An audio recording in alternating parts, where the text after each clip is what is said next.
Okay जी, बिस्मिल्लाहिर्रहमानिर्रहीम। हम gender studies के अंदर मुख्तलिफ मूवमेंट्स को, सॉरी, मुख्तलिफ थ्योरीज को समझने की कोशिश कर रहे थे। हमारे पास जो है वो अब छोटी छोटी सी जो हैं वो थ्योरीज आएंगी। कुछ ऐसा स्कूल ऑफ थॉट जिसमें यूं समझ लीजिए कि दो लोगों ने मिलके, चार लोगों ने मिलके, उनका जो पॉइंट ऑफ व्यू, उनका जो ख्याल आ गया, वो हमारे पास जो है वो मुख्तलिफ किस्म की थ्योरीज होंगी। एक हमारे पास जो है थ्योरी आती है, ये हमारे पास है जेंडर रेवोल्यूशन फेमिनिज्म। बहुत माइन्यूट सी, बहुत मुख्तसर सी, बहुत छोटी सी थ्योरी है। इसके सबसे पहले मेन आइडिया को पढ़ते हैं और फिर देखते हैं कि ये कहते क्या हैं, इनका पॉइंट ऑफ व्यू क्या है। जी please. What are gender revolution feminism main idea? Gender revolution feminisms are different ways of thinking that want to challenge the way things are in society. They say that we should question the rules and categories that put some people in charge and keep others down. Revolution जैसा कि नाम से ही जाहिर है, इनकलाब जिंदाबाद, इनकलाब जिंदाबाद।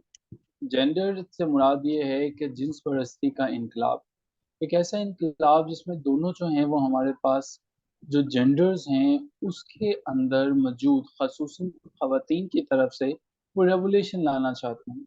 इनका सवाल ये है कि अभी तक जो मुआशरे के अंदर जैसा चल रहा है ऐसा क्यों चल रहा है, क्या वजह है कि ये चीज़ें जो हैं वो इस तरह से चल रही हैं, और अगर ये चीज़ें इसी तरह से चलनी हैं तो फिर ये पूछता है कि क्यों कुछ लोग हैं वो इंचार्ज हैं किसी जगह पे खवातीन जो हैं वही क्यों सबऑर्डिनेट हैं, मेल सबऑर्डिनेट क्यों नहीं है। सो इस सवाल को जो भी पूछेंगे, जो भी इसको क्वेश्चन करेंगे, वो हमारे पास जेंडर रेवोल्यूशन फेमिनिस्ट जो है वो कहलाए। तो हमारे पास जेंडर रेवोल्यूशन फेमिनिस्ट जो हैं जो कि चैलेंज करते हैं एग्जिस्टिंग सिस्टम को, एक क्वेश्चन पुट करते हैं कि भाई क्यों जो है वो खवातीन जो है वो सबऑर्डिनेशन में जिंदगी गुजारें। मजीद इसके जो है वो कुछ पॉइंट्स को देखते हैं कि ये क्या समझते हैं, क्या करते हैं। जी, deconstructing power and privilege. Main idea gender revolution feminism want to take apart the systems of power and privilege that make some people more important than others. They look at how these systems work together to keep some people on top and others at a disadvantage. Example: imagine a game where some players have all the best pieces and know all the rules, while others have to play with broken pieces and don't know all the rules. Gender revolution feminism want to change the game so that everyone has a fair chance. जैसा कि हमें example से भी समझ में आता है, अब इनसे सवाल होता है कि भाई तुम लोग मुतालबा क्या करते हो, तुम लोग मांगते क्या हो। ये कहते हैं डीकंस्ट्रक्ट कीजिए पावर को, प्रिविलेज को। मतलब ये है कि कुछ लोग जो हैं वो, उनके पास क्यों पावर ज्यादा है as compare to the other people. वो क्यों समझते हैं कि वो पावरफुल ज्यादा हैं।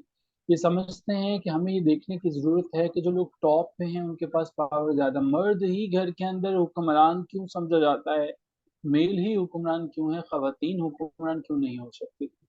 इमेजिन कीजिए इस मिसाल को समझने के लिए कि जेंडर हमारे पास रेवोल्यूशन वाले ये कहते हैं, अगर आप खेल के अंदर जो है वो एक खिलाड़ी है, वो बेस्ट चीजों से खेल रहा है, वो बेस्ट, उसके पास गेंद भी है, बैट भी है, सब चीजें हैं, जबकि दूसरी तरफ लोग हमारे पास ब्रोकन पीसीस से खेलने पे मजबूर हैं, तो इसका मतलब ये है कि हमें सोचना पड़ेगा, हमें देखना पड़ेगा कि ऐसा क्यों। जेंडर रेवोल्यूशन वाले ये कहते हैं कि भाई हम उस गेम को चेंज करना चाहते हैं। क्या चेंज करना चाहते हैं, हम ये चाहते हैं कि हर एक को फेयर चांस मिले, हर बंदा इक्वालिटी की बुनियाद पे आगे बढ़े। कोई भी ऐसा ना हो कि उसको जो है वो ज्यादा, सिर्फ इसलिए कि वो मेल है या फीमेल है, उससे ज्यादा मौके ना दिए जाए। सो हमारे पास ये जो फेमिनिज्म है, ये देखते हैं हमारे पास कि क्या वजह है कि लोग जो हैं, कुछ लोग इंचार्ज बने बैठे होते हैं और अदर्स, दूसरे लोग जो हैं उन्हें पुश डाउन किया जाता है। इमेजिन कीजिए कि अगर आप एक टेलीविजन पे एक मूवी देख रहे हैं या टीवी शो देख रहे हैं और वहां पे सुपर हीरोज हमेशा मेल ही मेल हैं। सुपर हीरो आपने देखा होगा कि अक्सर जो है वो हमारा मुआशरा हमें ये बताता है कि सुपरमैन, ठीक है, ये सब के सब लोग वो हैं जो कि मेल हैं, जो कि बहादुर हैं। सो इसका मतलब ये है कि खवातीन हमेशा वो हैं जिन्हें बचाया जाता है, जिन्हें प्रोटेक्शन की जरूरत होती है। क्या वजह है, ये किसने बताया। जेंडर रेवोल्यूशन वाले कहते हैं कि भाई ये कहाँ से बातें आ गई कि सिर्फ मेल ही बचाएगा। ऐसा क्यों नहीं हो सकता कि मेल जो है वो किसी मुसीबत में मुब्तला है और ख़वातीन उसको सेव कर रही हैं? सो हमें अब की दफ़ा कहानी को बदलना पड़ेगा। अब की दफ़ा वो सारी की सारी स्टोरी हमें रीराइट करनी पड़ेगी, जिसमें मेल जो है वो सुपरमैन है, अब जो है वो सुपर वुमेन की हमें ज़रूरत है। ये सारी की सारी बातें आपकी ठीक हैं, लेकिन ये इम्पोर्टेंट क्यों है? क्या वजह है कि आप जो है वो इसके अंदर इम्पोर्टेंट है क्या? जी प्लीज़ पढ़िएगा। Gender revolution feminism.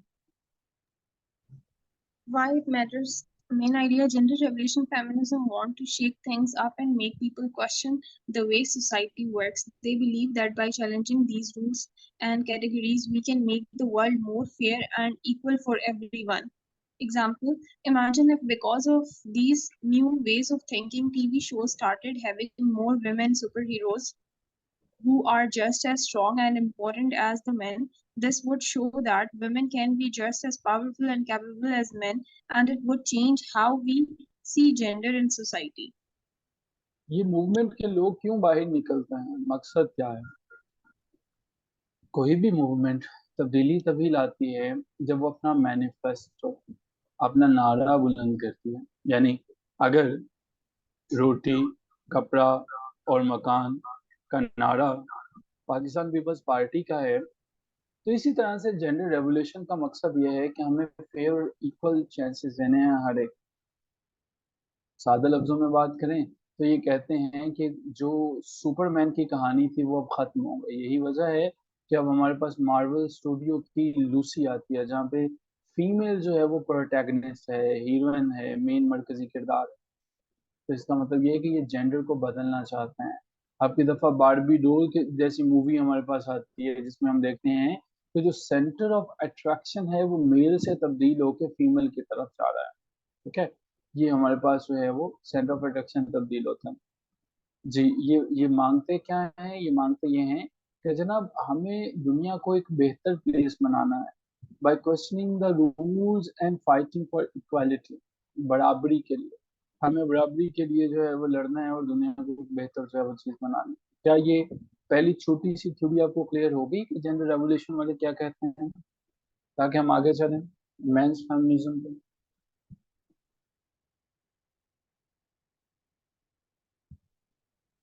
क्या ये आप सबको क्लियर है?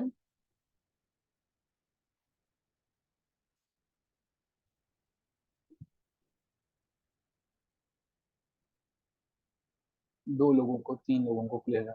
मरियम को क्लियर नहीं है, मानूर को, नईम को। ओके। अब हम ये देखते हैं कि what is men's feminism. Men's feminism क्या है?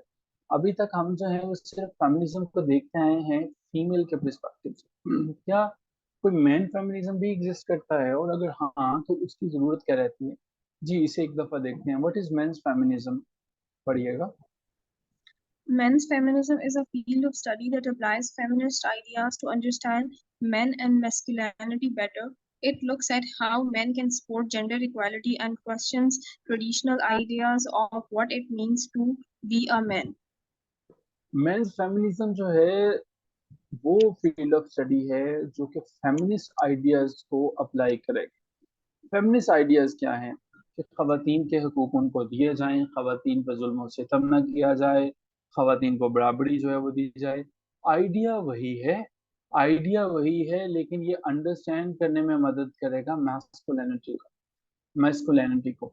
मान लो सादा लफ्जों में ये बात करें तो ये कहता है कि किस तरह से मैन जो है वो जेंडर इक्वालिटी को सपोर्ट कर सकता है। मैन जो है वो किस तरह से ट्रेडिशनल आइडियाज जो है उसको जो है वो क्वेश्चन कर सकता। हमें समझ में नहीं आया कि ये है क्या। हम आगे चलेंगे तो हमें मजीद समझ में आएगा, और हम देखने की कोशिश करते हैं ये है क्या। जी, diverse मैस्कुलिनिटीज। Diverse masculinities. Men's feminism emphasizes that there's no one size fits all masculinity. Men can be very different from each other, and that's okay. It highlights the importance of recognizing and respecting these differences. Example, imagine two men, Alex and Ben. Alex might be tough and reserved, while Ben might be emotional and open about his feelings. Men feminism acknowledges that both expressions of masculinity are अक्सर औकात हमारे पास मर्द भी ऐसे होते हैं, मर्द हजरात ऐसे होते हैं, आप उनसे बात करें या अपने अपनी जिंदगी में, सोसाइटी में ऐसे लोग जरूर देखे होंगे, जो बात करेंगे तो उनकी गुफ्तगू से आपको वालदा की शफकत नजर आएगी। जैसे अक्सर औकात जो हैं वो बड़े चिपकू किस्म के भी होते हैं। एक दफा जो है मैं मॉर्निंग में जॉगिंग का थोड़ा शौक रखता हूँ, कभी कभी चला जाता हूँ। एक दफा मेरे जाने का इत्तेफाक हुआ, तो एक शख्स जो है वो वहां पे बैठा था। तो उससे मैंने पूछा तुम क्या करते हो, तो उसने कहा सच के जाऊं बेटे, मैं आपकी बहुत अच्छा किया, पहले ये बताएं आप क्या करते हैं। मैं उसकी शफकत से बड़ा मुतासिर हुआ। तो उन्होंने मुझसे पूछा, तो मैंने बताया कि मैं इस संस्थान से प्रोफेसर हूँ और कॉलेज में सर्व करता हूँ। तो उसने बस पूछा कि अच्छा ये बताएं मुझे कि आपकी शादी हो चुकी है। मैंने कहा जी मेरी एक अदद शादी तो हो चुकी है। तो मुझे मालूम हुआ कि लगता है कोई रिश्ता करवाने वाले हैं। तो उन्होंने कहा कि अच्छा दूसरी का क्या ख्याल है। मैंने कहा चार भी हो जाए तो मुझे इस पर कोई एतराज नहीं है, ये तो बड़ी अच्छी बात है। तो उसने कहा बिल्कुल हो सकती हैं, मेरी नज़र में जो है वो दूसरा रिश्ता है। तो वहां से like he was talking on a serious note, जो मैं चीजें ऑब्जर्व कर रहा था, I was trying and applying this very theory men's feminism on his conversation. ठीक है, वो बात कर रहा था, मैंने बात करते हुए नोट किया कि कहने को तो ही वाज अ मेल जो बात कर रहा था, बट कंटिन्यू जी जी, continuously he was talking about like female ना, कि होना चाहिए, अल्लाह ताला की जात ऐसा करेगी, हाँ हाँ बेटे, हम ऐसे करेंगे, हम वैसे करेंगे। सो मैस्कुलिनिटी का कोई फैक्टर मुझे, मैं लोकेट नहीं कर पाया। मुझे ऐसा लग रहा था कि वो एक ऐसा पर्सन है जो कि मैस्कुलिनिटी में एक जो है वो फीमेल है। अब मैं चूंकि उसको समझ नहीं पा रहा था, तो ये फेमिनिस्ट अगर मेरी जगह पे, ये जो मेंस फेमिनिस्ट हैं, वो ये कहता है कि मैन को समझें और उसकी मैस्कुलिनिटी को समझें। हमें ये कहते हैं कि मेंस फेमिनिज्म जो है कि दोनों के दोनों एक्सप्रेशंस वैलिड हैं, कि वो बंदा जो है मोस्ट प्रोबेबली कि वो रिजर्व है, वो टफ है, वो इमोशनल है, वो ओपन है। तो ऐसी थ्योरी जो हमें इस तरह के लोगों को समझने में मदद देती है, जो नजर आ रहे होते हैं उस जैसे वो होते नहीं है। मेंस फेमिनिज्म ये कहते हैं जरूरी नहीं है कि अगर कोई शख्स है उसकी मूछेदारी है, वो मैस्कुलिन है, वो बड़ा मजबूत नजर आ रहा है, तो वो अंदर से जो है वो जालिम किस्म का शख्स ही हो। मोस्ट प्रोबेबली कि उसके अंदर जो है वो इमोशनल हो। मोस्ट प्रोबेबली कि वो जो है वो शाये हो। और ये भी हो सकता है कि वो टफ है और रिजर्व हो सकता है। तो मैं ये कहते हैं कि जनाब आप दोनों एक्सप्रेशंस को कबूल करें, दोनों के दोनों मुआशरे के अंदर वैलिड, ठीक है, वैलिड है। नहीं मेरे जो मोमेंट रिश्ता करवाते हैं ना, आप देखिएगा उनका बिहेवियर बड़ा लीनियंट होगा। ठीक है, इंशाल्लाह जब आप अपना सीएसएस कर लेंगे तो वो आपके पीछे पीछे होंगे। ठीक है, सो वंस दे नो कि नईम साहब ने सीएसएस कर लिया है, तो वो रिश्ते का रेट भी बढ़ा देंगे। ठीक है, उन्होंने मुझे बताया कि मैं 1.5 से 2 लाख रुपया चार्ज करूंगा आपसे दूसरी शादी के लिए, 2.5 से 3 लाख तीसरी के लिए। तो मैंने कहा 10 लाख इकट्ठे की डील करते हैं, तो चार चार इकट्ठी कर लेते हैं फिर। ठीक है, on lighter note, coming back to the topic, हमारे पास मेंस फेमिनिज्म में ये जो पहली चीज थी, ये हमारे पास है डाइवर्स मैस्कुलिनिटीज। डाइवर्स मुख्तलिफ हैं भाई मैस्कुलिनिटीज। मेल, जो मेल एक दूसरे से डाइवर्स हैं, जो एक दूसरे से मुख्तलिफ हैं, अब हम उन्हें कहते हैं डाइवर्स, मुख्तलिफ होना। ठीक है, और ये माशरे के अंदर जो भी जो है वो मैस्कुलिनिटी है उन्हें आप कबूल करो। ये छोटी छोटी थ्योरी हैं, वो बड़ी बड़ी थ्योरी जो है वो खत्म हो चुकी हैं। इन पे 5-5 नंबर का नोट आएगा। रेडिकल पूरी आ सकती है, लिबरल पूरी आ सकती है, मार्क्सिस्ट पूरी आ सकती है। ठीक है, और इसके अलावा जो है वो हमारे पास पोस्ट मॉडर्निज्म या क्लियर थ्योरी पूरी आएगी जो आगे करेंगे, और ये जो है वो इन पे शॉर्ट नोट आता है। आगे देखते हैं जी हमारे पास हेजमोनिक मैस्कुलिनिटी क्या है। जी please. Men's feminism introduces the concept of hegemonic masculinity, which refers to a dominant form of masculinity that's often associated with economic success, heterosexuality, and societal advantages. Example: think of a wealthy, successful straight man that embodies the ideal of masculinity in society. This is an example of hegemonic masculinity which society tends to value the most. हेजमोनी, हेजमोनी किसे कहते हैं? एक ऐसी चीज जिस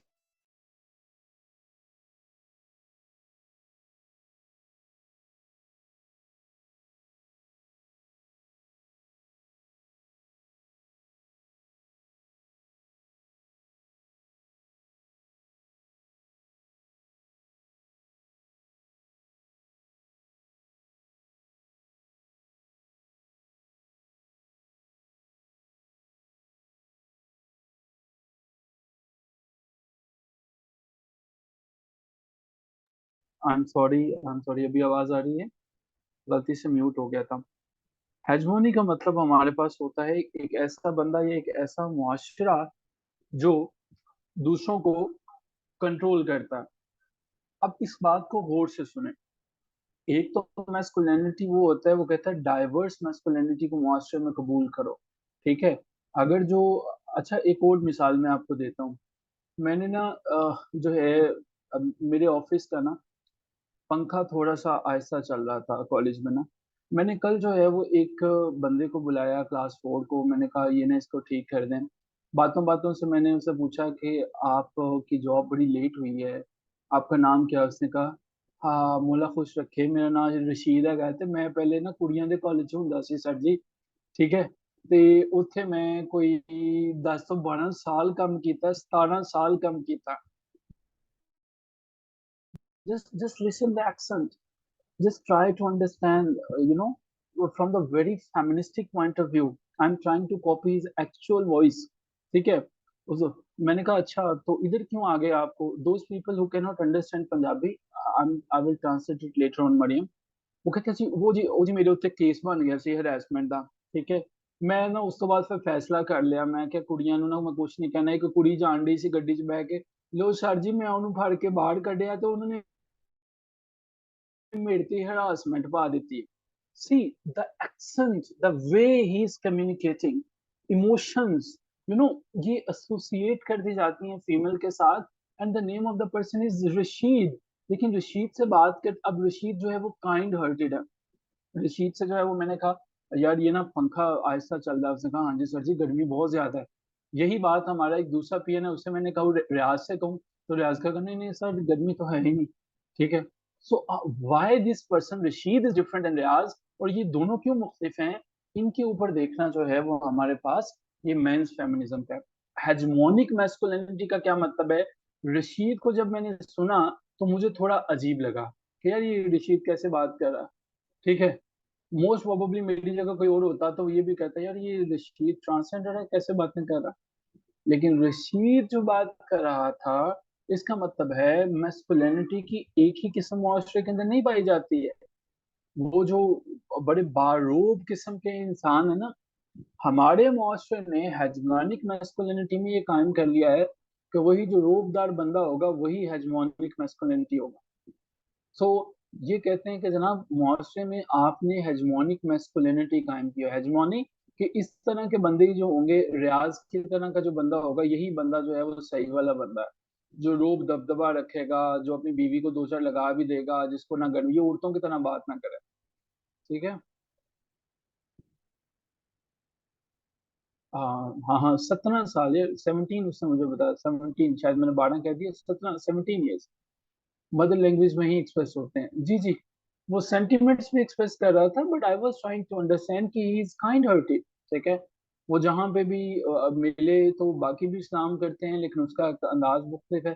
सो ये हमारे पास hegemonic masculinity की हम उसे समझते हैं कि जो बंदा मुख्तलिफ होता है, कि यार ये डोमिनेंट फॉर्म से मुख्तलिफ है। और इमेजिन करें अगर जो है वो रशीद जो है इसके पास इकोनॉमिक सक्सेस होती थी। इमेजिन करें कि अगर वो हमारा जो है वो पीएन नहीं है, बल्कि हमारा जो है वो बॉस है, रशीद जो है वो, इट मीन्स कि बहुत ज्यादा चांसेस हैं कि फिर उसके अंदर ये चीजें कम हो जाती हैं, ठीक है। Heterosexuality and societal advantages, heterosexuality के वो सेम सेक्स के अंदर इंटरेस्टेड नहीं है, और सोसाइटी के उसको बेनिफिट जो है वो मौजूद है। मजीद एक्सप्लेन कर रहा हूँ, समझने की कोशिश करो। इमेजिन करो कि मुआशरा ये चाहता है कि अगर जनाब इस तरह का बंदा होना चाहिए, जब भी हम बंदे के बारे में सोचें कि पहले नंबर पे तो वो वेल्दी होना चाहिए, दूसरे नंबर पे अपने बिजनेस में कामयाब होना चाहिए। तीसरा स्ट्रेट मैन होना चाहिए। स्ट्रेट मैन का ये मतलब नहीं है सीधा मैन हो। जेंडर स्टडीज में मतलब ये है कि वो होमोसेक्सुअल नहीं होना चाहिए, ठीक है, वो गे नहीं होना चाहिए, वो जो है वो स्ट्रेट मैन होना चाहिए, जो सिर्फ जो है वो हेट्रोसेक्सुअल एक्टिविटीज में इंटरेस्टेड हो, ठीक है। और ये हमारे पास है जी आइडियल है, ठीक है। सो हमारे पास जो है वो ये कहते हैं मेंस फेमिनिज्म वाले कि आपने सिर्फ हेजमोनिक मैस्कुलिनिटी की बातें करते हो, ये गलत बात है, बाकियों को भी स्पेस। क्या ये पॉइंट क्लियर है? दोनों के दोनों पता चल के डाइवर्स मैस्कुलिनिटी क्या है कि डाइवर्सिटी को एक्नॉलेज करो, इमोशनल को, जैसे वो मैंने बताई, वो बंदा जो है वो बता रहा था, हमने समझने की कोशिश की, ठीक है।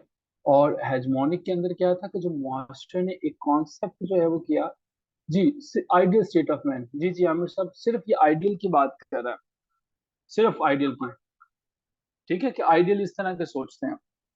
अब ये करते क्या है, ये चैलेंज करता है। अब हमें इंस्टा ये पढ़ के बताएंगे कि क्या क्या चैलेंज करता है, किस किस तरह से करता है, क्या है हमारे पास चैलेंजिंग चीजें। जी please. Challenging gender inequality, men's feminism argues that gender inequality isn't just about men versus women. It also looks at how men treat other men. It emphasizes the need for respect among all individuals regardless of gender. Example, consider a group of boys in school teasing another boy because he is different. Men's feminism calls for an end to such behavior and promotes treating everyone with respect. Challenging gender equality मैं ना हमारे college में ना BS के जो हैं वो exam चल रहे हैं, mid terms exam.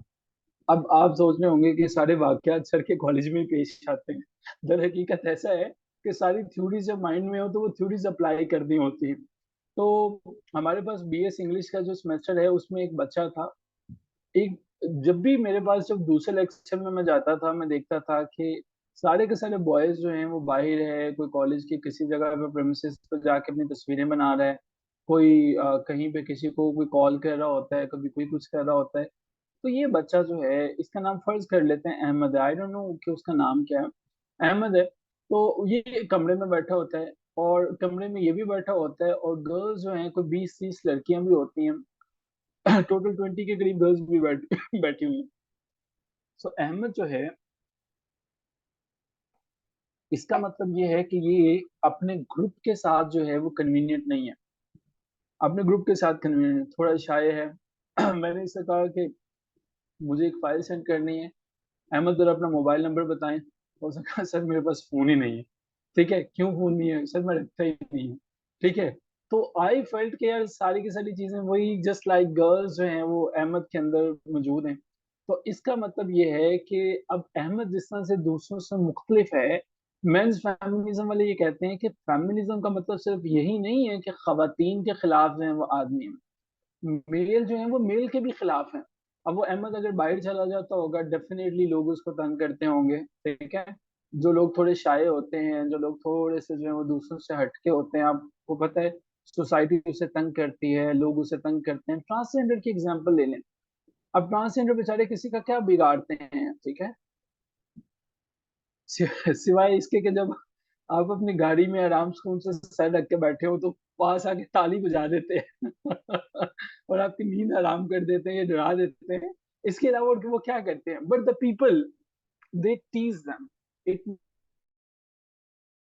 means that the male they are not the gender studies is not only about women, it is about men as well, it is about other genders, other human beings as well. So हमारे पास ये कहते हैं कि हम इस चीज को भी चैलेंज करते हैं कि आपने जेंडर इन इक्वालिटी जहां जहां पे उसको खत्म करो। जेंडर नॉट, हमारे पास जेंडर में 3 जेंडर्स आ जाती हैं, मेल फीमेल और ट्रांसजेंडर, ये सबको जो है वो आपने खत्म करें। ये हमारे पास था जी चैलेंजिंग जेंडर इनइक्वालिटी के, ये जो मेंस फेमिनिज्म है ये जेंडर की इनइक्वालिटी को भी चैलेंज करता है। अब हमारे पास ये होमोसेक्सुअलिटी एंड मैस्कुलिनिटी को पढ़ते हैं। जी madam. Homosexuality and masculinity. Men's feminism addresses how society views homosexuality. It asserts that gay men are still men and should be treated as such, even if they don't have relationships with women.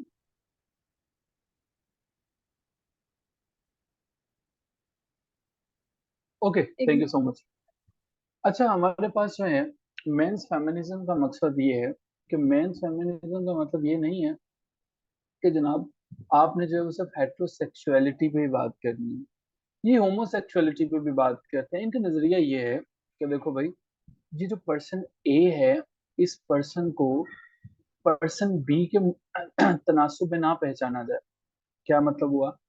ये person ए है, ये गे है, ये homosexual है, ये heterosexual है, ये इसका जाती मसला है। ठीक है।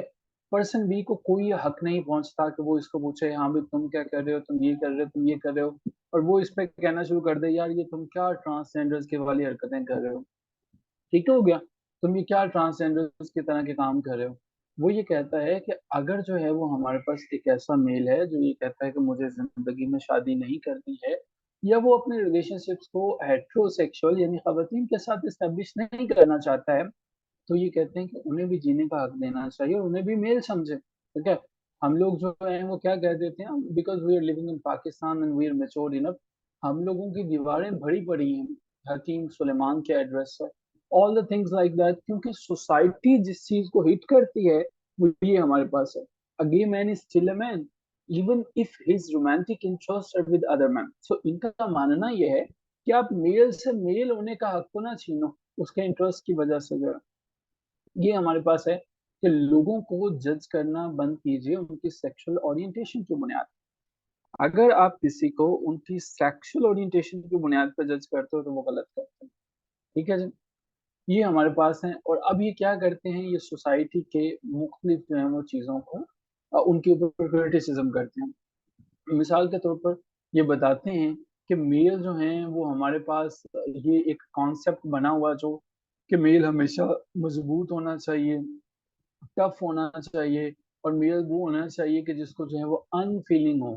मिसाल के तौर पर, ओए तू लड़का होके रो रहा है, शर्म कर।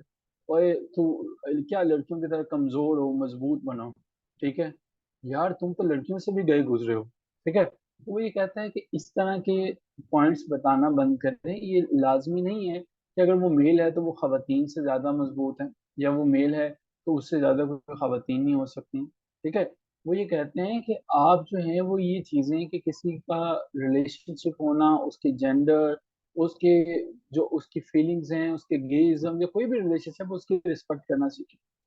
सो जी, किस्सा मुख्तसर ये है कि हमारे पास मेंस फेमिनिज्म का काम ये है कि ये आपकी अंडरस्टैंडिंग्स को ब्रॉडन करता है, खोलता है। ये आपको समझने में मदद देता है कि भाई मैस्कुलिनिटी है क्या। ये इनकरेज करता है और ये बताता है कि जनाब आपका जो रिलेशनशिप है, जो रिस्पेक्ट जो दूसरों लोगों के साथ है, आप उसकी रिस्पेक्ट करें। Respect among all individual. और ये जो है वो हार्मफुल स्टीरियोटाइप्स और बिहेवियर्स जो है वो उनके ऊपर हिट करता है। किस्सा मुख्तसर ये है कि एक मेल के दूसरे मेल के खिलाफ, या एक सोसाइटी में मेल के खिलाफ जो जुल्म होता है ये उनको भी हिट करता है। क्या ये बात क्लियर हो चुकी है? मेल्स फेमिनिज्म या मेंस फेमिनिज्म आपको पता चल चुका है?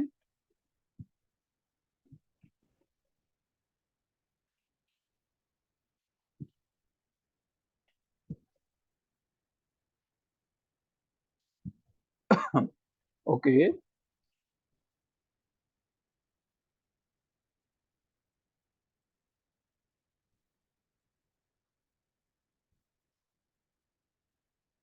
ग्रेट हो गया जी। तो फिर हम यहाँ से आगे चलते हैं।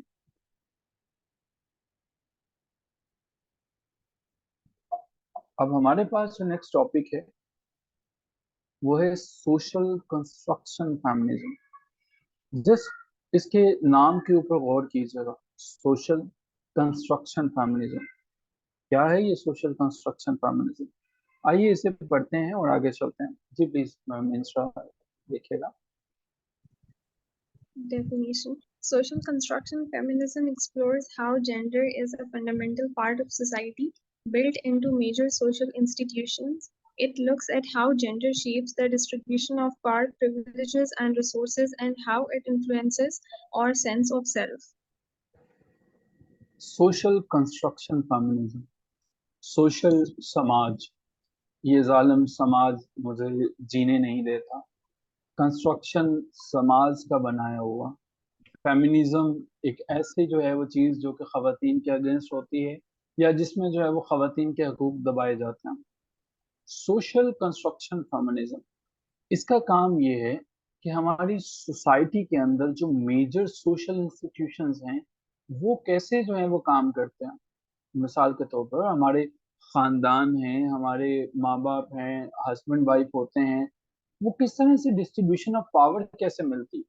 ये कौन सी वजह है कि हस्बैंड के पास पावर होती है, ये कौन सी वजह है कि उसके पास प्रिविलेजेस ज्यादा होते हैं, ये क्या वजह है कि उसके पास रिसोर्सेज ज्यादा होते हैं, मुआशरा उसकी सुनता है।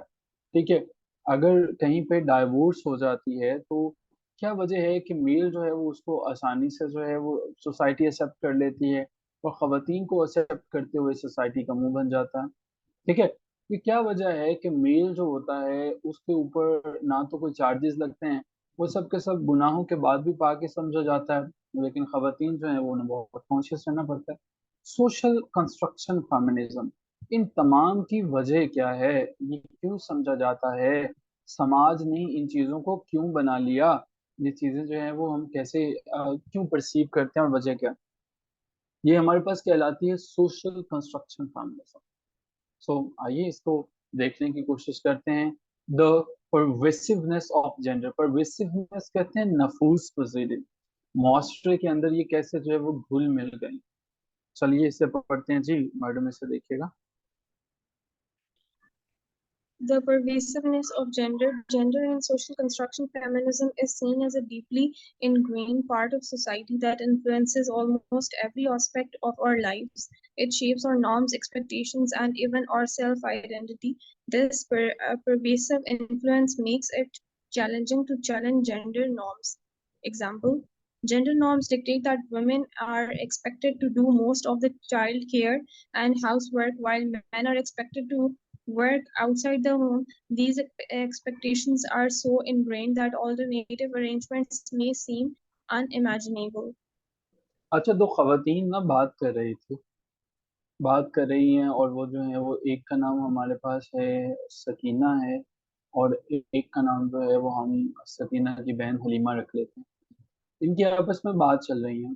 वो बात क्या कर रही हैं, वो बात कर रही हैं पाकिस्तान के मौजूदा हालात व वाक़यात पे। इसने इससे पूछा है कि भाई ये बताओ कि तुमने मुझे काफी दिनों से कॉल नहीं की।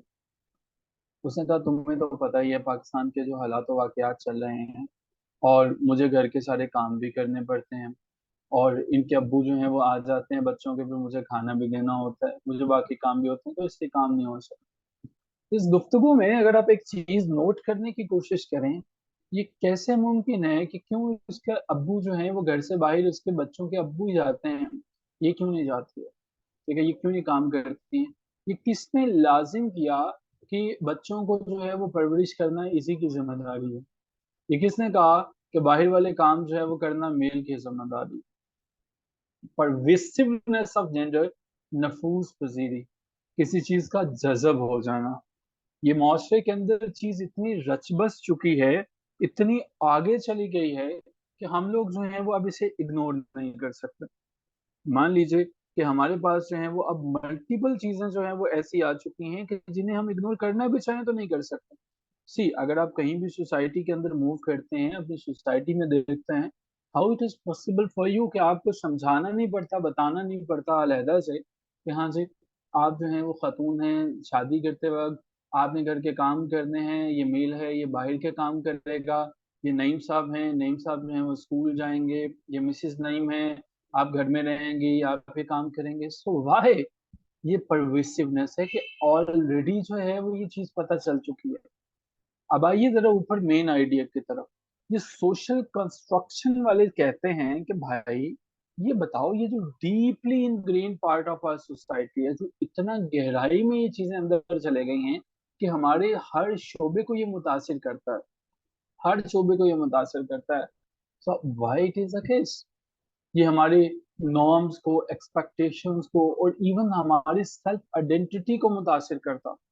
ठीक है, द परवेसिवनेस ऑफ जेंडर कहलाता है। तो ये जेंडर में हमारे पास सोशल कंस्ट्रक्शन वालों का एक मसला तो हमें समझ में आया कि उनकी एक्सपेक्टेशंस जो है वो ये है कि जनाब किस तरह से ये लोग जो हैं वो क्यों सारी की सारी चीजों को अब्जॉर्व सिर्फ कर लेते हैं, जज़ब कर लेते हैं। आइए थोड़ा आगे चलते हैं और देखते हैं कि इन इक्वालिटी जो है वो पाई कहाँ कहाँ पे जाती है। क्या यहाँ तक क्लियर हो चुका है? क्योंकि आगे चलेंगे तो थोड़ा सा डिफिकल्ट होगा। यहाँ तक क्लियर है?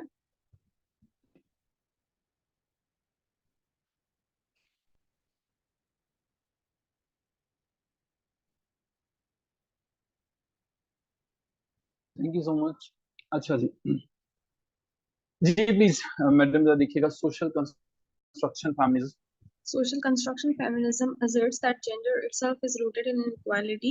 It argues that women and men are socially differentiated to justify treating them unequally. This perspective challenges the idea that gender differences are natural or biological. Example, the belief that women are inherently less capable of leadership roles than men is a manifestation of gender inequality. This belief has justified excluding women from position of power for centuries. आपको अभी तक समझ नहीं आई है, समझ आएगी भी कैसे? मैं इसे एक्सप्लेन करूंगा फिर भी समझ नहीं आएगी, लेकिन जब मैं एग्जांपल से एक्सप्लेन करूंगा फिर समझ सकोगे। जरा समझने की कोशिश करो। हम पहले एग्जांपल को पढ़ते हैं, फिर मैं इसे समझाता हूँ।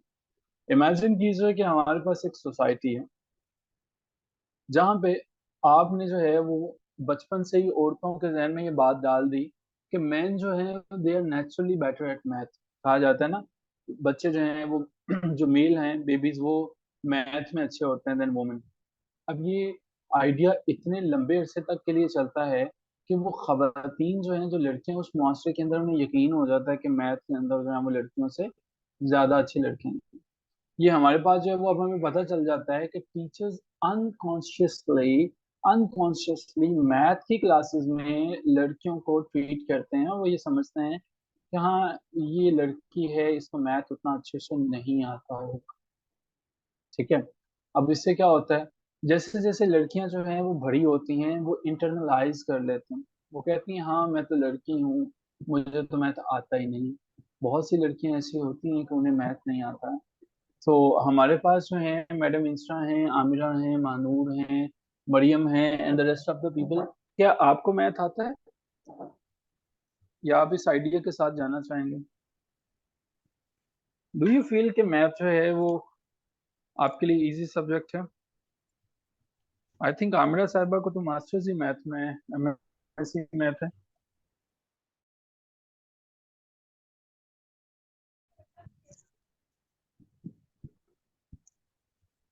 हाँ ठीक है। मरियम साहिबा को भी मैथ आता। ठीक है। मरियम साहिबा हमने भी फॉर्मूले सुनने हैं इसके, आमिर साहब को नहीं आता। हम्म। अच्छा जी, अब हमारे पास जब वो ये इस चीज को इंटरनलाइज कर लेते हैं तो वो फिर कम जाते हैं ऐसी चीजों की तरफ जिनमें मैथ इन्वॉल्व होता है। अब ये चीज किसने दी है? ये चीज जो है वो हमारे पास वर्क प्लेस डिस्क्रिमिनेशन की तरफ जाती है।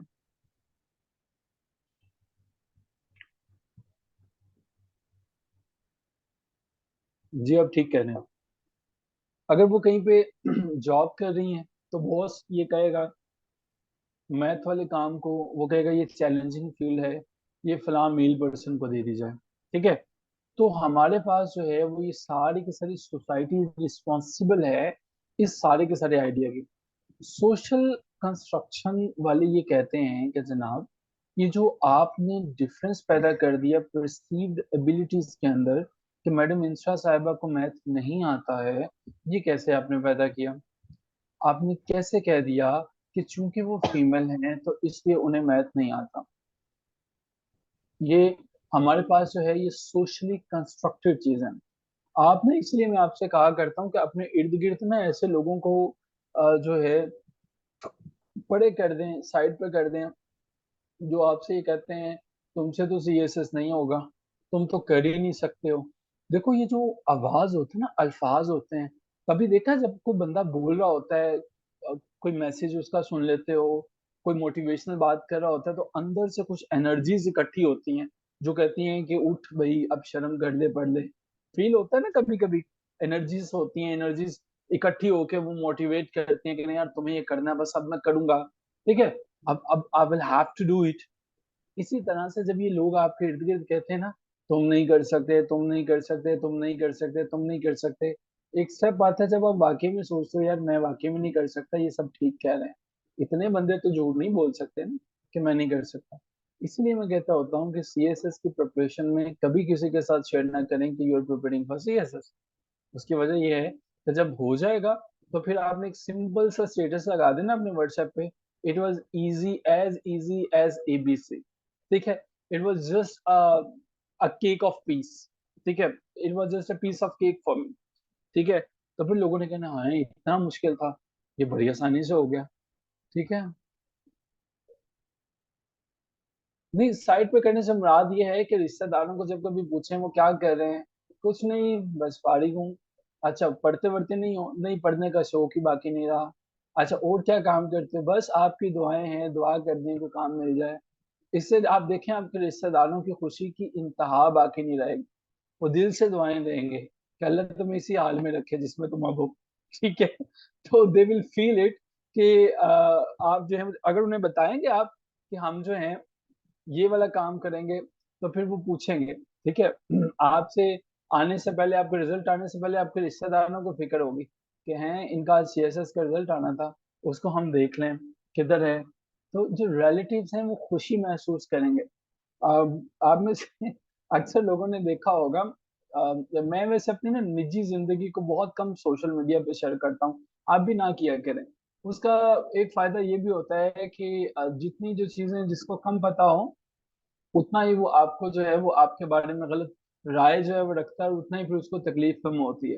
कुछ लोग महंगे महंगे खाने खा के अपडेट कर देते हैं, गाड़ियों पर बैठ के अपडेट कर देते हैं, once in a blue moon तो ठीक हुआ। बाकी ये है कि उससे फिर आपके रिलेटिव आपको खसूसी दुआओं में याद रखते हैं, सुबह शाम दुआओं में याद रखते हैं। और कुरान पाक में है कि वो नजर का कॉन्सेप्ट जो है ना, तो फिर प्रॉब्लम जो है वो हो सकती है, तो इसलिए अवॉइड करें। Coming back to the topic. So जी, खवातीन को जब आपने ये बताया कि तुम नहीं कर सकती, तुम नहीं कर सकती, तुम नहीं कर सकती, वो वाकई सोचती है कि यार मैं नहीं कर सकती। अब सोशल कंस्ट्रक्शन वाले ये कहते हैं कि भाई अब हमने ऐसे बिलीव्स को खत्म करना है जो लड़कियों को कहते हैं तुम नहीं कर सकते। what is our purpose? We are going to talk about equal educational opportunities. We will talk about, we will try to encourage women to pursue math related careers. तो जो चीजें खवातीन के लिए मुश्किल है उन्हें वो परस्यू करने दो। ठीक है, उनकी जो है वो वर्क प्लेस पर डिस्क्रिमिनेशन को खत्म करो यार, ये उसको उनको ना कहो कि तुम नहीं कर सकते हो। अब हमने ये चीज जो है वो देख ली, एक एग्जाम्पल देख ली, अब हम टेक्स्ट पे वापस जाते हैं। Inequality as a code of gender. अब आई एम श्योर कि ये समझ में आ गया होगा कि सोशल कंस्ट्रक्शन जो है वो फेमिनिज्म वाले वो ये कहते हैं कि जेंडर इटसेल्फ, कि जेंडर जो है वो रूटेड है इन इक्वालिटी के अंदर। कि आमिरा इसलिए मैथ नहीं पढ़ सकती कि वो जो है वो फीमेल है, वो लड़की है, वो अच्छा नहीं पढ़ सकेगी। ठीक है, स्कूल में गए, स्कूल में जाके रवायती किस्म के जो है वो उस्ताद मोहतरम बैठे हैं, और उनसे पूछा कि जी ये काम कर सकती है? उन्होंने कहा नहीं नहीं नहीं, ये लड़की है, ये नहीं पढ़ सकती है, इसको ना पढ़ाइएगा, अच्छा रहेगा। ठीक है, या खातून बैठी हुई हैं। अब यहाँ पे हमें जो पता चलता है कि ये वाले कहते हैं, सोशल कंस्ट्रक्शन वाले कहते हैं, ये जो आपने चीज कंस्ट्रक्ट कर ली है कि खवातीन को हमने अनइक्वली ट्रीट करना, ये गलत किया हुआ है। ठीक है, ये जो चैलेंजेस हैं ये तो नेचुरल हैं भाई। आप कैसे कह सकते हो कि खवातीन जो है वो नहीं पढ़ सकते या नहीं कर सकते? तो वो बिल्कुल कर सकते हैं। ठीक है, ये हमारे पास inequality as a code of gender है। मजीद जो है वो मैडम मिश्रा आप जो है वो बताएंगे प्रोसेस दैट री enforce gender differences. Social construction feminism examines the process that create and maintain gender differences while rendering the construction of gender invisible. It highlights factors like the gender division of labor, gender segregation in occupations, retendering selective comparisons, and containment of gender inappropriate behaviors. Example, the division of household chores with women primarily responsible for childcare and housework reinforces the idea that women are naturally better suited for these roles. This division can make alternative arguments like men taking on more domestic responsibilities seem unusual. अब मेरी बात गौर से सुने, देखें इस ना title को मिलजुल के दोबारा समझने की कोशिश करो। प्रोसेसेस, वो तरीकेकार डेट जो री इन्फोर्स दोबारा लागू करता है जेंडर जो हमारे पास जेंडर है उसके डिफरेंसेस, फर्क हो।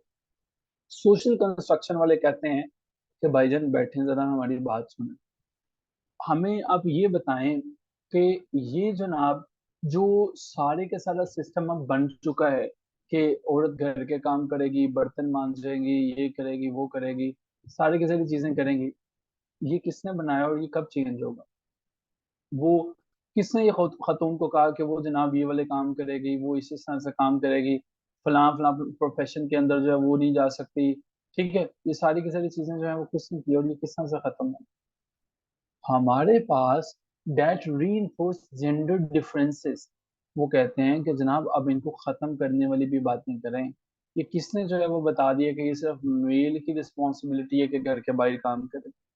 फीमेल भी कर सकती हैं, फीमेल भी जॉब कर सकती हैं। ठीक है, ये किसने कह दिया कि मेल ही जाएगा? और ये किसने कह दिया कि बच्चे जो हैं वो खवातीन ही संभालेंगे, घर के काम जो हैं वो सिर्फ खातून ही करेगी, मेल क्यों नहीं करेगा? ठीक है, सोशल कंस्ट्रक्शन, सोशल समाज, ठीक है, कंस्ट्रक्शन, ऐसी चीजें जो बन गई हैं, फेमिनिज्म, समाज ने, मुआशरे ने जो जो चीजें बना ली हैं, वो हमारे पास होता है सोशल कंस्ट्रक्शन फंड। जैसे आपने देखा होगा, साडे रवाज है जी ਅਸੀਂ इंज नहीं करते, ठीक है, like we have a custom that we do not do this. ठीक है, जैसे जो है वो एक दफा ट्रिप पे जाना था, अच्छा खासा प्लान था, तो वो दिन बन गया ट्यूसडे का। तो वो एक पुराने से बाबा जी कहते हैं नहीं नहीं नहीं, हमारे यहाँ तो ट्यूसडे को नहीं जाते हैं, काम खराब हो जाता है। मैंने कहा जी फिर आप ट्यूसडे वेडनेसडे को आ जाइएगा, हम तो जा रहे हैं, कोई काम खराब नहीं हुआ था। सो ये किसने कहा for the very first time, ये सुपर सिचुएशन जो है वो किसने ऐड कर दी? तो ये इनका काम ये है कि खवातीन के बारे में किसने जो है वो ये चीजें सबसे पहले कर दी हैं कि भाई यही वाले ये जो काम कर रहे हैं, इसे हम कहते हैं processes that reinforce gender differences. ठीक है, जी, gendering of biological sex. Social construction feminism challenges the idea that biological sex is a clear-cut binary. It argues that social processes play a significant role in categorizing individuals as male or female, often ignoring genital and hormonal ambiguities. Example, infants born with intersex traits may be subjected to surgeries to conform to societal expectations of male or female, even when their biological characteristics are not clearly one or the other. Remember one thing, तीसरे number पे चूंकि समाज के अंदर जितनी भी चीजें बनी हुई हैं, जितनी भी मिथ बनी हुई है, इनका काम है उनको खत्म करना। इनका काम ही है कि सोशल कंस्ट्रक्शन, तो भाई जो समाज ने चीजें बना रखी हैं हमने उनको खत्म करना, हमने उनके खिलाफ बात करनी। अब हमारे पास जो है वो कौन कौन सी बात इसमें हो सकती है? हमारे पास सबसे पहले तो बात ये हो जाएगी कि जनाब अगर कोई कहीं पे जो है वो बच्चा पैदा हो जाता है, कहीं पे बेटा होता है, बेटी होती है, तो क्या आपने दो ही सेक्सेस रखे हुए हैं कि या तो बेटा होगा या बेटी होगी? ठीक है, अब आपने जो है वो जब थर्ड के बारे में बात करते हैं, तो ये क्या वजह है कि थर्ड को आप बिल्कुल इग्नोर कर देते हैं? मिसाल के तौर पर मेल है या फीमेल है, अब आप जो है वो बाकियों की हार्मोनल जो है वो एम्बिग्विटीज उसको इग्नोर कर देते हैं।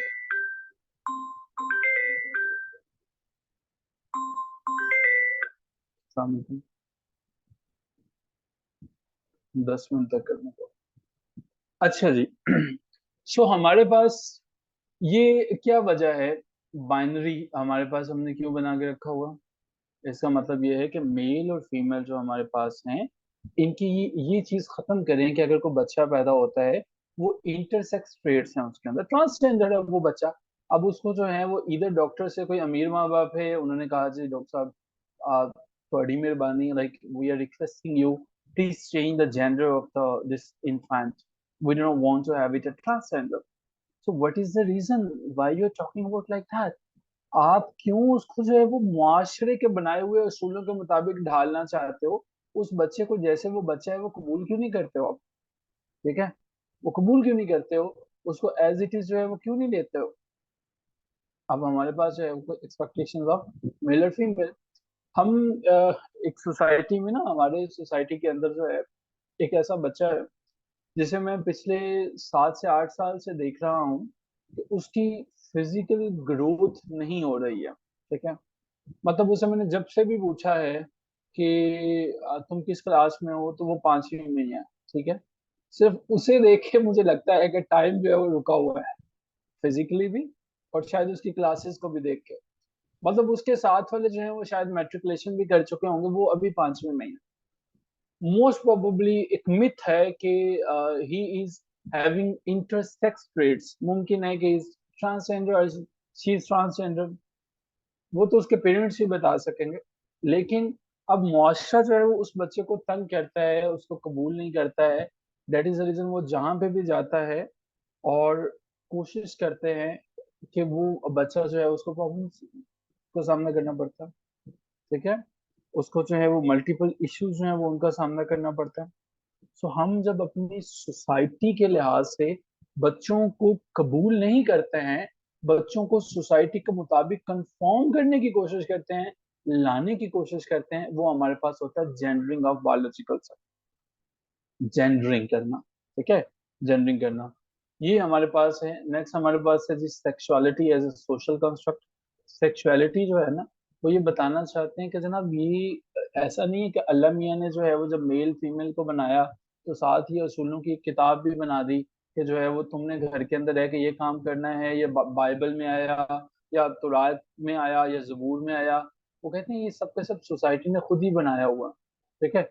सोसाइटी ने शेप कैसे किया, अंडरस्टैंड कैसे किया, सेक्सुअलिटी के बारे में कॉन्सेप्ट खुद बना के रखे हुए हैं। मान लीजिए कि एक बच्ची जो है वो बागी है, ठीक है। अब जो है उसके एक ऐसी सोसाइटी के अंदर है, वहां पे सबके सब बागी हैं, तो वो वहां पे लोग उसे कबूल कर लेते हैं। कुछ लोग अपनी बेटियों को बचपन से ही साइकिल मोटरसाइकिल और ऐसी चीजें चलाना सिखा देते हैं। अब कुछ जगहों पे ये कबूल करते हैं मुआशरा जो है, वो कुछ जगहों पे नहीं करते हैं। कुछ जगहों पे कहते हैं नहीं नहीं नहीं, मेरी बेटी जो है वो घर से बाहर नहीं जाएगी। ये जो सारी की सारी चीजें हैं सेक्सुअलिटी हैं, ये हमने जो है वो यहाँ पे बनाई हुई है। ये सब के सब जो है वो सोशली कंस्ट्रक्ट है, ठीक है, सोशली कंस्ट्रक्ट है। कुछ जगहों पे कुछ सोसाइटीज में प्री मैरिटल सेक्सुअल रिलेशनशिप जो है वो उनकी इजाजत है, बहुत सी में नहीं है, हमारी में नहीं है, ठीक है। सो ये सब के सब अपनी सोसाइटी जो है वो कंस्ट्रक्ट करती है। मजहब वाले फैक्टर को अभी साइड पे रखते हुए ये सिर्फ इसको देखते हैं। अच्छा जी, अब ये चाहते क्या हैं? पहले नंबर पे तो ये चाहते हैं कि जनाब ये जो मुआशरे के अंदर जितने डीपली जेंडर्ड सोशल ऑर्डर्स हैं ना उनको खत्म किया जाए। वो ये कहते हैं कि जेंडर का जो रोल है ना उसको बदला जाए, ये खत्म किया जाए कि मेल है तो यही करेगा, फीमेल है तो यही करेगा। पॉलिटिकल डायलेमा ये है कि हमारे पास खवातीन को भी तो उन जगहों पे लेके जाओ जहाँ पे वो जो सोशल इंस्टीट्यूशंस का पार्ट हो, जहाँ पे खवातीन भी कुछ करें, जहाँ पे वो भी वजीर मशीर हो, वहां पे वो सारे के सारे भी काम करना। हमें चाहिए कि हम उनको भी मोटिवेट करें, ठीक है। So to sum up the long story, social construction familism ये कहते हैं कि भाई हम मानते हैं कि जो जेंडर है, ये सारे के सारे आइडियाज, ये कॉम्प्लेक्सिटीज हैं। हम जेंडर की इक्वालिटी को कभी हासिल नहीं कर सकते हैं, बट हमें इंडिविजुअल एक्शन से और इंस्टीट्यूशनल स्ट्रक्चर से चीजों को बदलने की कोशिश करनी चाहिए। हमें ये समझना चाहिए कि हम जो है वो जनाब अवेयरनेस भी दें और इंस्टीट्यूशनल चेंज भी दें। यानी कि जो जो हमारे पास एक कॉन्सेप्ट पाया जाता है कि जनाब ऐसा ही चलेगा, इस इदारे में, इस मुआशरे में यही होगा। हमारे खानदान भी तो एक इंस्टीट्यूशन की तरह काम करते हैं। सो हमें अवेयरनेस भी देनी है और इंस्टीट्यूशनल चेंज भी लेके आना है, ठीक है। ये हमारे पास जो जेंडर नॉर्म्स में इनग्रेन्ड चीजें हैं, इनको हमने निकालना है, इनको हमने खत्म करना है, ठीक है। क्या ये हमारे पास जो थ्योरीज हैं क्लियर हो चुकी हैं? कल हमारी थ्योरीज कंप्लीट हो जाएं, ठीक है। कल हमारी थ्योरीज कंप्लीट हो जाएंगी। नेक्स्ट हमारे पास है post modern feminism and queer theory. इसे आज करें या कल करें? कर लें या इसे हम कल करें, टुडे या टुमारो?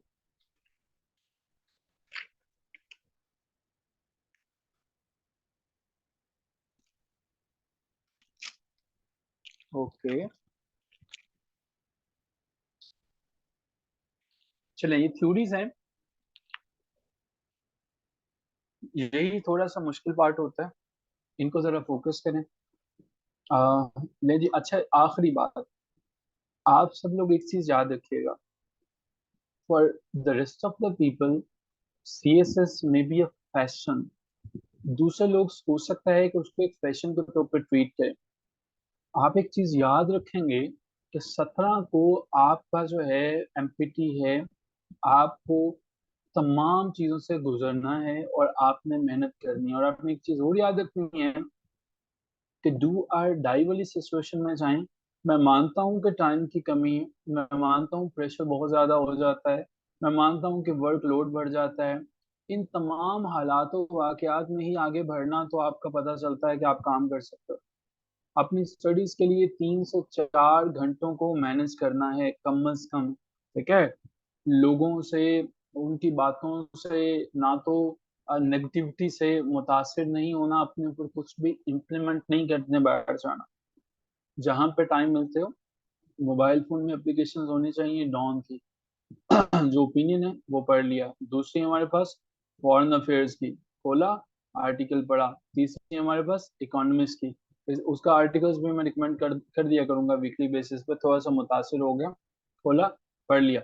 कुछ नहीं करने को मिल रहा, एमओसीसी की डिजिटल लाइब्रेरी पे चले जाओ, वहां पे एक फाइल जो है वो निकालो, एक फाइल निकालो, कोई सी उसको याद करो, रिवाइज करो। रात नींद नहीं आ रही, कोई बात नहीं, अब एमओसीसी के जो है वो यूट्यूब चैनल खोलो और वहां पे जो है वो कोई पुराना सा पंचुएशन पे लेक्चर्स देखो, चीजों को सोते हुए सुनने की कोशिश करो। जिंदगी में ना एक चीज लगा दो, ला दो, और वो है पैशन। वो है पैशन। वो कहते हैं ना यार, हो जाने वाला चीजें जो होती हैं, फिर आप देखोगे, जरा कभी आंखें बंद करोगे ना तो एक बाहर आपको पता चलेगा, नजर आएगी, एक बड़ा सा ऑफिस है, उसके बाहर लिखा हुआ है असिस्टेंट कमिश्नर। फिर लिखा हुआ है, आपका नाम लिखा हुआ है, नईम, आमिर, इंस्रा, मानूर, सिकम, मरियम, अब सारे के सारे बाकी जो मर्द हैं, नाम लिखा हुआ है। और फिर जरा सोचे, इसलिए नहीं करो कि आपको पावर चाहिए, इसलिए कि इस मुल्क को नुकसान पहुंचाने वाले बहुत से लोग हैं। तो अल्लाह ताला की ज़ात ने शायद आपसे कोई काम लेना है, अल्लाह ताला की ज़ात ने आपसे उन लोगों की, उनका कोई भलाई का काम लेना है, ठीक है। उनके लिए कोई इंसाफ जो है वो आपके हाथों से करवाना है। आपने दुखती इंसानियत के जो है वो आंसू पूंछना है, ठीक है। आप उनके लिए जो है वो करो। सोचो कि जब आप सो जाते हो और आपकी जगह कोई ना कोई करप्ट ऑफिसर जो है वो लग जाता है। मेरे अक्सर दोस्त ना मुझे कॉल्स करके कहते हैं, सर जी ये जिन्ने जिन्ने ना एसी डीसी ਤੁਸੀਂ पैदा कर ਦਿਓ ना, सारे ਦੇ ਸਾਰੇ ਕਰਪਸ਼ਨ ਕਰਦੇ ਨੇ, ਤੁਹਾਨੂੰ ਵੀ ਗੁਨਾਹ ਮਿਲਦਾ ਇਹਦਾ, ठीक है। So all the people, all those assistant commissioners and the people that are being produced by your institutions, you're equally responsible for their sins. I said no, हम रिस्पॉन्सिबल नहीं है, और ना ही वो ऐसा करते हैं, और ना ही ऐसी तरबियत होती है। So for you people, CSS याद रखो, आज तक हिस्ट्री में देखा है 90% जो ऑफिसर्स होते हैं वो आम बैकग्राउंड से होते हैं। जो लोग बड़े जीनियस होते हैं ना, वो हमेशा इसी जो है वो रोब में मारे जाते हैं कि यार हम लोग जीनियस हैं, हम लोग कर गुजरेंगे। जो सारे के सारे नॉर्मल लोग होते हैं ना, बहुत बहुत बहुत कमजोर होते हैं। उन्हें ये होता है कि यार मैं, मुझसे तो होगा ही नहीं। वो सारा दिन पढ़ते हैं, सारे दिन मेहनत करते हैं, वो कर जाते हैं। ट्रेन उन्हीं लोगों की छूटती है जो कि करीब होते हैं, जो वही लेट होते हैं जो मंजिल के करीब होते हैं, जो ये पास से उठ कर जिन्होंने जाना होता है। दूर वाले टाइम से प्लानिंग कर लेते हैं। आप लोग जो 8-10 लोग हो, आप चोजन पीपल हो, आप वो लोग हो जो डू और डाई की सिचुएशन में हो, और आपको काम करना। लोग अगर हौसले कम करते हैं तो याद रखो, लोगों ने कहना है तुम नहीं कर सकते। तो लोगों ने कहना है हाँ ठीक है, अब ये बड़ी होगी, शादी करो, छोड़ो सीएसएस को, हाँ ठीक है, इसको जो है अब तो जॉब शॉब करो यार, दफा करो, क्या टाइम जाया करते रहते हो। ये एक ऐसा प्रोसेस है जो आपके जहनों कलूब को खोल देता है, ठीक है। That opens up your mind and heart. CSS ये आपको बताता है कि यार हो क्या रहा है, गेम है क्या क्या, ठीक है। तो इनको, और इसको करने के लिए हमें सिर्फ जो है वो बीए पास लोग चाहिए होते हैं। और आप सब लोगों की क्वालिफिकेशंस बहुत अच्छी अच्छी है, ठीक है।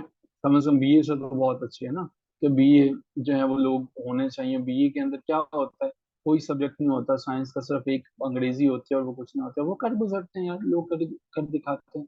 सो आपको भी करना है और आप भी करो, जान मारिए पूरी, हिम्मत करें। एंड यहाँ पे मैं कंग्रेचुलेट करना चाहूंगा दो लोगों को जिन्होंने सक्सेसफुली अपने जो है वो स्टेप्स पे अपग्रेड किया। पहले नंबर पे हमारे पास है मैडम इंस्रा। मैडम इंस्रा ने अपने ऐसे के पैराग्राफ राइटिंग में एक एक पैराग्राफ जो है वो लिखती थी, और अब जो है वो ये 2 पैराग्राफ्स पे चलेगी। फिर मैडम मानूर जो है वो ये भी 2 पैराग्राफ्स पे चलेगी। मुझे बहुत याद है मैडम इंस्रा के बड़ी बड़ी हो जाती थी, एक पैराग्राफ में 1 नंबर आता था, 2 नंबर आता था, but now she is gaining 5 to 6 out of 10। ठीक है, मानूर लिखती हैं अभी भी 3-4 पे चले जाती हैं। ठीक है, the point that I want to tell you कि हमारा मकसद ये है कि अब 2 पे लेके गया हूँ, नेक्स्ट मंथ 3-4 पे ले जाऊंगा, फिर 5-6 पे लेके जाऊंगा, फिर 7-8 पे लेके जाऊंगा, और ऐसे से पहले 15 से 20 तक ले जाऊंगा। ठीक है, और ऐसे मेरा वादा है कि बाकी सारे सब्जेक्ट्स में तो हम 80+ पे इंशाल्लाह जाएंगे जाएंगे, क्योंकि ये सब्जेक्ट में मैंने जेंडर में पहले दिन बता दिया था क्लास शुरू होते ही कि इसमें वो आपको फेल नहीं करेगा। ठीक है, अगर आप ये सोच के इसको पढ़ते हो ना ये फेल हो जाओगे, तो फेल वो इसमें से नहीं करेगा। 50, 45, 50 वो दे देगा, वो आप अपने पास से भी कुछ लिखा होगा वो दे देगा। ये इंग्लिश ऐसे नहीं है जिसमें वो आपको करेगा, लेकिन आपको लेना है 80+ पे जाना है। आपकी फाइट इस चीज पे है, जितने अच्छे ज्यादा नंबर उतना अच्छा ग्रुप। ग्रुप का मतलब ये क्या है, आपकी प्रायोरिटीज में होना चाहिए कि पहले नंबर पे बदल सकता है, कुछ लोग पीएसपी को रख सकते हैं, पीएसपी और पीएस तकरीबन बराबर हैं। ठीक है, इसके बाद जो है वो फॉरेन सर्विसेज एफएसपी आ जाता है, फिर इसके बाद कस्टम्स का ग्रुप आ जाता है, फिर इसके बाद मिलिट्री जो है वो मिलिट्री बोर्ड एंड रेवेन्यूज के ग्रुप आ जाते हैं। ये 4 ग्रुप्स हैं जो कि सीएसएस की जान है, जो कि असल ब्यूरोक्रेट है, जो कि मुल्क को चलाता है। ठीक है, इन्हीं में से एलोकेशन लेनी है और इन्हीं पे काम करना है, और लगे रहो, काम करोगे। मैं ऐसे ऐसे लोगों को भी जानता हूँ, let me be very very very honest with you, कि जो आपसे कहीं नीचे थे और वो काम करके और वो निकल गए।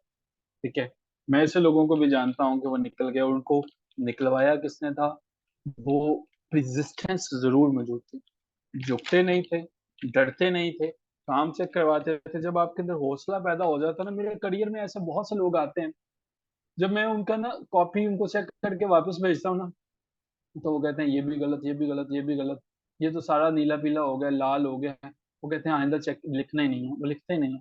ठीक है, नुकसान क्या होता है फिर जब वो पेपर में बैठे होते हैं, सर पकड़ के सोचते हैं यार उस वक्त मैं काम कर लेता बहुत अच्छा था। Same is the case hair, general studies और बाकी सब्जेक्ट्स में साथ साथ काम करते चले जाओ, रेजिस्टेंस जो है वो आपको जरूर पे बैक करती है। एक इंसाफ का तकाजा वो है जो कि अल्लाह ताला के पास है, वो जात है जो ऊपर ऑब्जर्व कर रही है सारी की सारी चीजों को। वो आपकी मेहनत का अजर आपको देती नहीं है, आपके मुंह पे मार देती है। ठीक है, क्योंकि उसकी जात जो है वो देने के मामले में जो है वो किसी से पीछे नहीं है, वो अपने फजल के मुताबिक देती है, तो फिर पता चलता है। सो जितनी मेहनत आप करते हो ना, वो रिवॉर्ड जरूर देगी, लेकिन आप करो तो सही, आप जान मारो, the results will be there. ये नोट्स आपके अपडेट कर दिए गए हैं वहां पे, इन नोट्स को जो है वो आप देख सकते हो, कोई क्वेश्चन हो तो पूछा जा सकता है। Otherwise that's all for today. हमने आगाज में कुछ टाइम लिया था आमिर साहब से, 4 से 5 मिनट, तो डेट इज द रीजन कि हमारा लेक्चर आज 6:08 पे खत्म हुआ है, वरना 6 बजे होना चाहिए था।